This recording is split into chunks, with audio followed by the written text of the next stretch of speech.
Shalom, peuple de Dieu, que Dieu bénisse abondamment.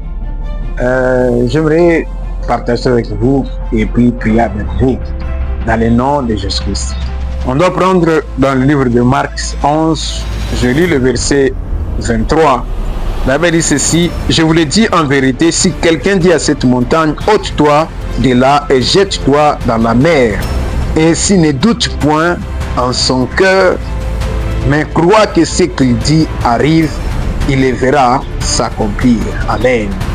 Ici, c'est les gens qui sont de nous montrer la puissance de la foi et la puissance qui est dans la déclaration.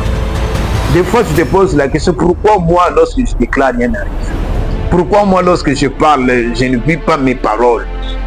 Or, la Bible dit ceci, que nous sommes de Dieu. Et Dieu lui-même, il a créé toutes choses par sa parole. Mais pourquoi toi, ta parole n'a pas d'impact? Pourquoi toi, lorsque tu déclares, tu ne vis plus ta parole?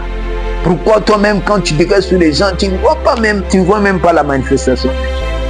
Je vais te dire une chose, ce n'est pas moi, c'est Jésus-Christ qui nous a dit cela. Il dit ceci: lorsque tu commences à déclarer, lorsque tu commences à parler, n'oublie pas que la Bible dit ceci, que la vie et la mort sont au pouvoir de ta langue. Et ici, il te dit clairement que ce pouvoir-là, si tu veux utiliser cela pour vivre ou pour voir la mort ou la vie, la première des choses, il rentre dans notre cœur, il dit ceci: lorsque tu déclares, tu dis ôte-toi, toi montagne, toi pauvreté, toi stagnation. Le problème, ce n'est pas de parler, mais le problème, c'est ce qui est dans ton cœur. Il dit, lorsque tu parles, il ne faut pas que tu commences à douter dans ton cœur. Il dit, si quelqu'un dit et qu'il ne doute point en son cœur, à l'intérieur de ton cœur là, tu parles que tu es marié, mais tu doutes. Après avoir parlé, tu as la foi. Après avoir déclaré, tu n'as plus la foi. Là, sois sûr que tu ne verras pas cette chose-là arriver. Et il dit, s'il parle, il croit que ce qu'il dit arrive. Vous voyez que la foi, elle est au présent. Lorsque tu dis quelque chose, tu dois croire que ça arrive. Ça arrive.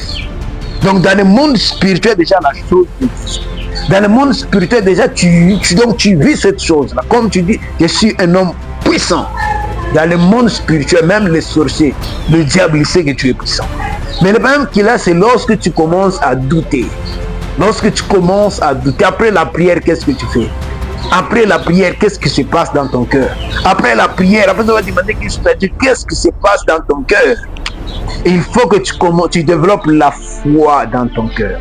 Lorsque tu déclares, lorsque tu pries, après la prière, marche dans la foi.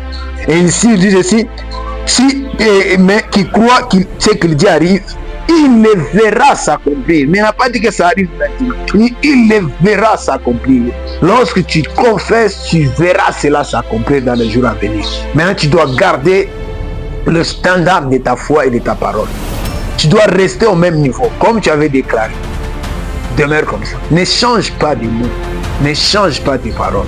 Et tu vivras la main de Dieu. Je vais prier pour toi. Dans le nom puissant de Jésus-Christ. Père, tous ceux qui ont écouté, cette parole, augmente la foi dans son cœur dans le nom puissant de Jésus-Christ. Augmente sa foi dans son cœur dans le nom puissant de Jésus-Christ. J'ordonne au doute, à la peur, de libérer ton cœur dans le nom puissant de Jésus-Christ. Que la peur libère ton cœur maintenant au nom puissant de Jésus-Christ. Que les doutes libèrent ton cœur maintenant au nom de Jésus-Christ. Tu es une bénédiction. Tu es béni. Tu prospères. Dans le nom puissant de Jésus-Christ. Désormais, l'huile de Dieu est sur ta langue. Ce que tu vas déclarer, tu vivras cela. Dans le nom puissant de Jésus-Christ. Amen.